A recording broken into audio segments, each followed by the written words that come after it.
어저께부터 베드로전서 후서를 봅니다. 베드로전서는요, 터키 지역에 흩어져 있는 성도들에게 닥쳐올 고난을 잘 견디도록 보낸 베드로의 편지입니다. 그래서 저자는 당연히 베드로고요. 그 다음에 시대적인 배경과 기록 연대는 AD 63년에서 64년경 로마에서 베드로가 편지를 썼을 것으로 추정이 됩니다. 이때 로마에는요, 대화재 전으로 추정이 되고요. 그 근거로 우리가 다 아는 네로의 핍박이 있었던 그때입니다. 그래서 그런 전운이 감돌았던 그런 때입니다. 그래서 네로 시대에 대한 기독교에 대한 핍박, 이것이 시작이 됐으니까 이제 너희들 이제 신앙생활할 때 핍박이 올 확률이 많다. 그러면 어떻게 해야 되느냐라고 이야기를 해요. 그러면서 오늘 본문에 나오는 핵심의 큰 두 가지를 얘기하는데, 첫 번째가 뭐냐면 행실을 좀 똑바로 했으면 좋겠다. 거룩하게 했으면 좋겠다. 이 얘기를 하나 하고요. 왜냐면 책 잡힐 일 하지 않았으면 좋겠다. 이 말하는 거죠. 여러분, 핍박 가운데 있을 때는 몸을 좀 사리는 게 필요해요. 그래서 핑계거리, 꼬투리를 잡히지 않게 하는 거죠. 그걸 하나 이야기하고요. 또 하나는 이럴 때일수록 형제들끼리 좀 서로 사랑을 했으면 좋겠다. 이렇게 오늘 이야기를 하죠. 자, 베드로 전후서의 원래 독자가 누구냐? 터키 지역에 흩어져 있었던 그리스도인들이에요. 그런데 이들은 어떤 사람이냐면, 성경은 베드로서에 뭐라 그러냐? 나그네다, 이렇게 표현을 했어요. 이 나그네는 디아스포라 유대인들 신자와 그 다음에 이방인 신자를 모두 가리키는 거예요. 그리고 아직도 신앙이 미숙했어요. 이들이 예수님을 믿은 지가 오래되지 않았기 때문에. 그리고 예수님을 믿은 지 오래되지 않았으면 나타나는 행실들이 이방 사람들, 세상 사람들과 별반 다를 게 없어요. 교회 안에서도 그래요. 신앙생활을 오래 했던 사람들과 그리고 한지 얼마 되지 않은 분들은 행실이 좀 달라요. 그래서 오래된 사람들은 신앙적인 언어를 좀 쓰고요. 그 다음에 생각도 좀 신앙적으로 생각을 하려고 했습니다. 제대로 자란 성도들은요. 그런데 바로 이제 변화돼서 거듭난 성도들은 아무래도 세상적으로 판단하고 세상적으로 생각을 할 때가 많아요. 그래서 뒤늦게 예수님 믿는 분들을 보면 이야기를 이렇게 나누다 보면 그래도 이제 세상에 기반을 두고 있어요. 그래서 자꾸 세상적인 언어를 쓰죠. 기독교적인 신앙적인 언어를 잘 못 쓰고 세상적인 언어 쓰고, 또 어떤 결정적을 할 때도 자꾸 세상에 비추어서 이야기를 해요.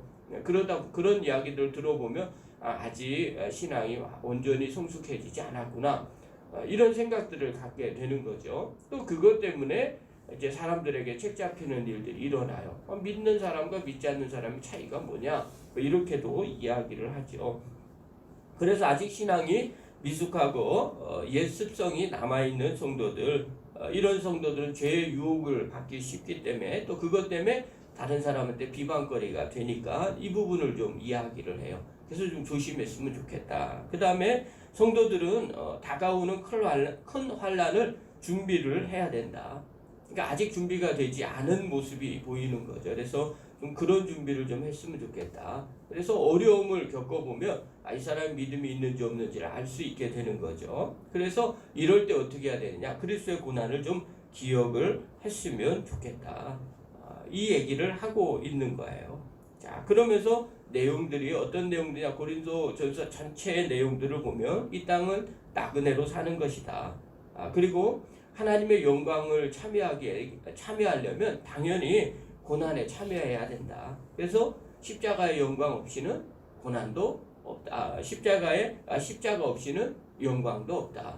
이런 이야기를 하는 거고요. 그 다음에 서로 사랑하면서 핍박을 좀 이겨냈으면 좋겠다. 그리고 비방자들한테는 우리가 거룩한 제사장의 선한 행실을 좀 보였으면 좋겠다. 그러면 그들이 함부로 말하지 않지 않겠느냐.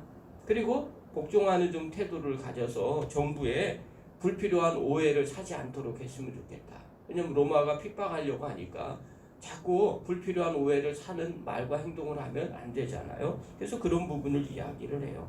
그리고 고난은 성도들의 성화에 도움이 된다.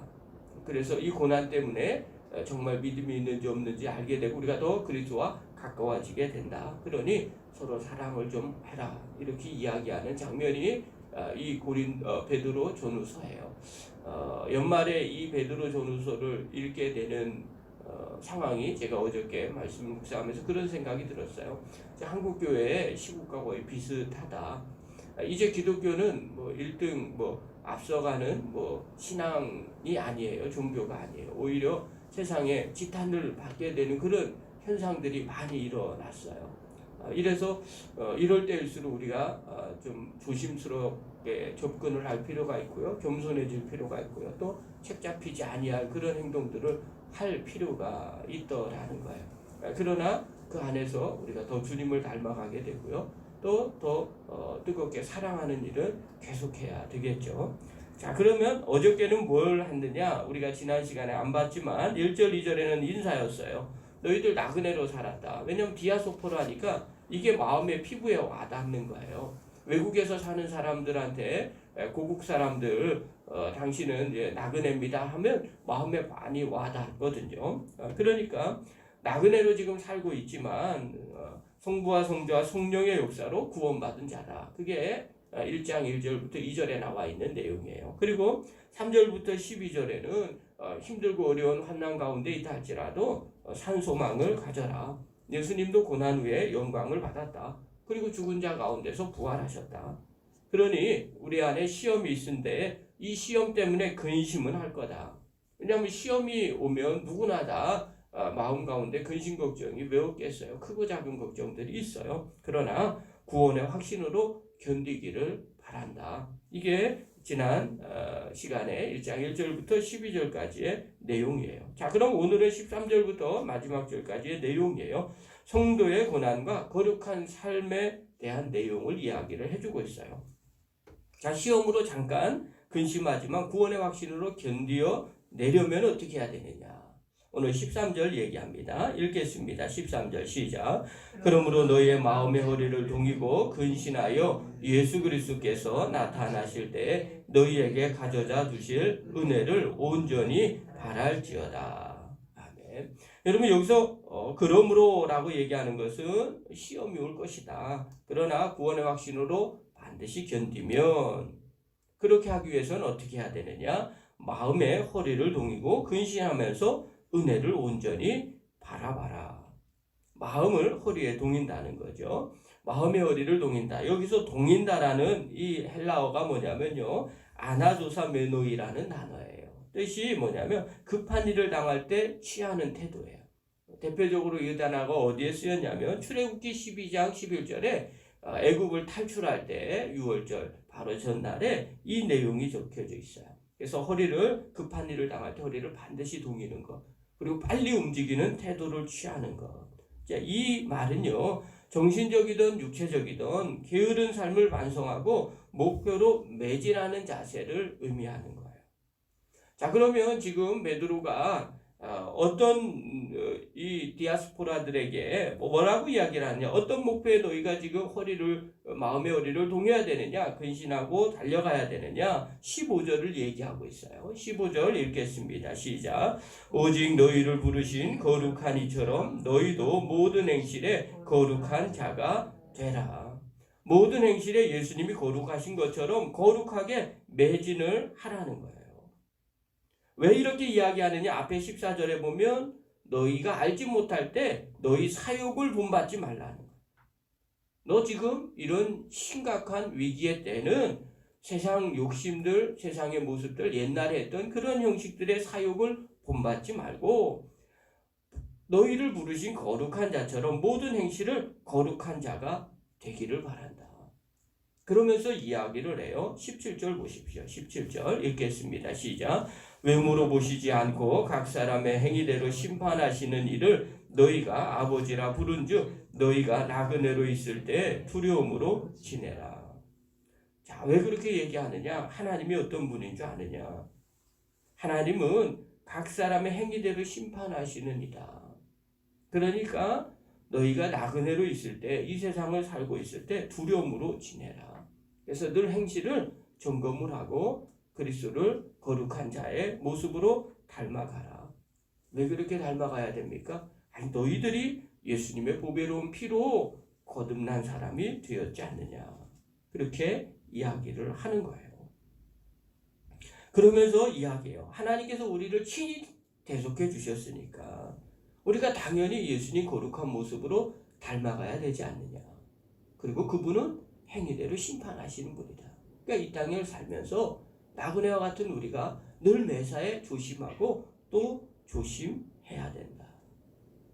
그러면서 이렇게 당부를 해요. 형제를 뜨겁게 사랑을 해라. 22절 보십시오. 읽겠습니다. 시작.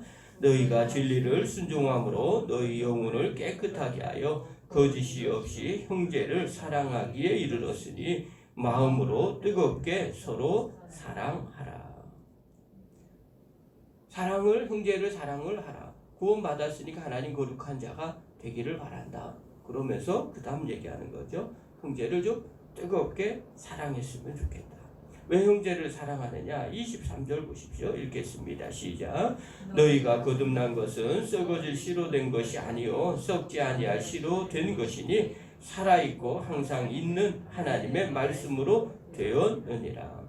썩지 아니하는 하나님의 말씀으로 우리가 거듭났기 때문에 이제는 형제를 뜨겁게 사랑해야 한다라고 이야기하는 거예요. 자, 그렇다면 오늘 본문의 내용은 뭐예요? 마지막 핍박이 다가온다. 이 핍박의 때는 너희들 행실 조심해야 된다. 믿는 자처럼 예수님 닮아가는 사람처럼 살아라. 세상에 옛된 것 풍습 갖고 있으면 안 된다.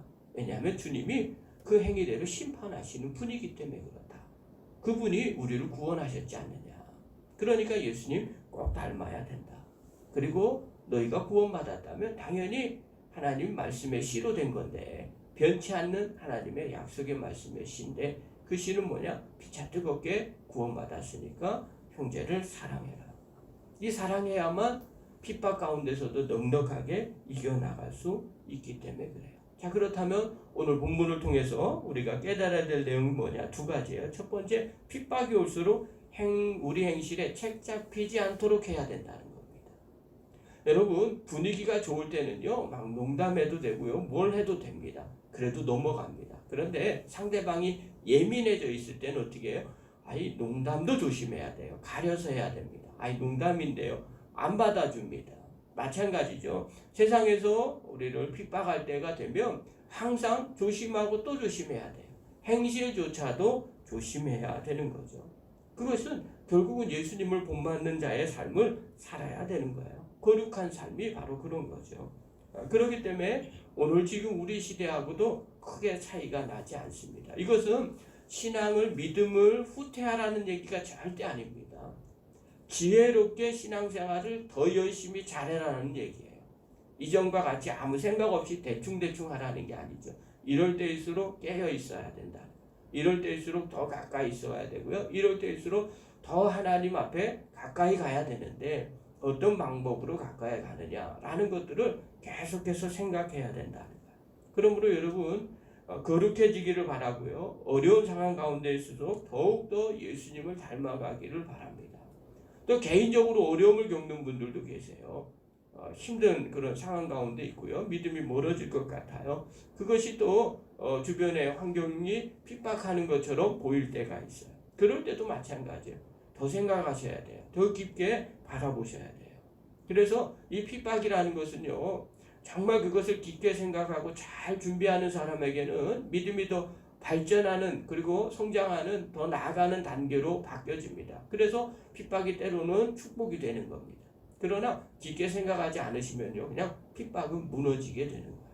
그러므로 사랑하는 성도 여러분, 핍박이 올수록 우리 행동이 책 잡히지 않도록 더 믿음으로 가까이 가는 방법이 뭔지, 더 하나님을 기쁘게 하는 방법이 뭔지, 그러나 원수들한테는 책 잡히지 않으면서 그렇게 신앙생활하는 것이 무엇인지를 살피십시오. 그래서 이 베드로서를 지을 때, 베드로서를 지을 때 핍박이 오고 난 뒤에 실제로 그리스도인들은요 카타콤 생활을 하기 시작합니다. 그래서 동굴로 이제 지하로 막 들어가는 일들이 벌어지게 되는 거예요. 그러므로 사랑하는 성도 여러분, 책 잡히지 않도록 늘 깨어서 예수님 닮도록 애쓰는 저와 여러분 되기를 바랍니다. 두 번째로요, 핍박이 올수록 형제 사랑을 해야 합니다. 그러니까 어려울수록 우리나라 말도 그렇죠. 동기간이 좋다는 게 뭘까? 동기간이 좋다는 게 뭐야? 뭐 이렇게 말하잖아요. 그 말은요, 어려울 때 같이 도와주는 사람, 그 사람들이 동기간이 좋다고 말하는 거죠. 가족이 왜 가족이냐고 물어보면 힘들 때 서로 위로해주고 힘이 되어주기 때문에 가족이라는 거예요. 그래도 가족이야. 뭐 이렇게 표현하죠. 여러분, 신앙 안에서도 마찬가지죠. 힘들고 어려운 핍박이 올 때 나 혼자만 고립되면 너무너무 힘듭니다. 그러나 그때 형제 사랑하는 것, 그것이 곧 핍박을 이겨내는 길이에요. 그래서 제가 어저께 주일날도 그런 말씀을 나눴어요. 이제 3단계 올라갈 수도 있어요. 그러면 우리가 어떻게 해야 되느냐? 뭐 이게 어려울 수 있어요. 왜냐하면 핍박 가운데 오고요, 시선이 또 달라져요. 어저께 1000명이 넘었는데도요, 교회에서 한 군데 걸렸나 봐요. 그리고 대구인가 어디 쪽에도 한 군데 걸리고 뭐, 그런데 뭐 또 그냥 교회를 갖다 붙이는 거예요. 왜 저렇게까지 해야 될까? 그러나 그게 만만하거든요. 다른 데에서 많이 걸리면 별로 신경 안 써요. 지인 모임, 뭐 어디 모임에서 열 몇 명 모였다, 탁구장에 몇 명 모였다 그래도 별로 별로 안 써요. 그런데 유독 관심을 많이 갖지요. 그만큼 안 좋은 상황이에요. 이럴 때일수록 믿는 우리들이 어떻게 해야 돼요? 서로 하나 돼야 되죠. 서로 뜨겁게 사랑해야 돼요. 그래서 교회 안에서 잘 모이기가 어려울 수도 있어요. 그럴 때일수록 더 돌아보시고, 더 사랑하시고, 더 자주 통화하시고, 대화해 주시고, 격려해 주는 저와 여러분 되기를 간절히 바랍니다. 기도하겠습니다.